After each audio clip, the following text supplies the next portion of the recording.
dacă sunt nevăzător, lui Dumnezeu îi sunt dator. M-a ținut mereu în picioare, chiar și în zilele amare. Chiar dacă sunt nevăzător, lui Dumnezeu îi sunt dator.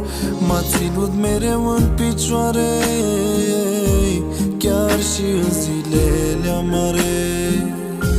Orice furtună de-ar veni și orice val s-ar ridica, nimic nu este mai puternic ca Domnul Iisus în ca mea.